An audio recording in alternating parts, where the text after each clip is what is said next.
The Senate of Canada is steeped in history. It's important to note that more and more over the years, the Senate has come to reflect this country's many voices and rich diversity. Established at Confederation in 1867, Canada's upper house provides checks and balances for the country's parliamentary system. Senators are appointed by the Governor-General on the advice of a sitting Prime Minister. There are 105 senators who come from all walks of life and represent all 10 provinces and 3 territories. We profile 4 of these senators who've literally changed the face of Canadian politics and Canadian history.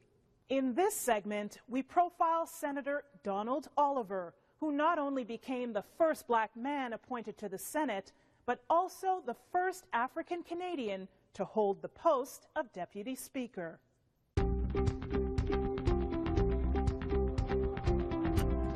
The Honorable Donald H. Oliver is a trailblazer. The lawyer, statesman, educator, and entrepreneur was appointed to the Senate in 1990 on the advice of Prime Minister Brian Mulroney. When the Prime Minister said some very, very kind, flattering things about the work I'd done in the community and for people, and that he wanted to reward that work by appointing me to the Senate of Canada. And with that appointment, I became the first black man in the Canadian history to ever be summoned to the Senate. So it was just an enormous experience. And I didn't know what to say. I kept saying, thank you, thank you, thank you. Oliver has come a long way from the small farm where he was born in Wolfville, Nova Scotia. His parents were devout Baptists who raised him and his siblings in a strict household that revolved around religion, music, and hard work. My father was a janitor, and his pay in the 50s was $25 a week for 5 kids and a wife. And it was not a lot of money, you know, even in those days. He learned the value of education early on. He majored in history at Acadia University, where he graduated with honors. He went on to earn a law degree from Dalhousie and was called to the Bar of Nova Scotia in 1965. He practiced law for nearly 4 decades and was also a part-time law professor. I want to do something so I can serve the people, and not just black people, but serve Canadians.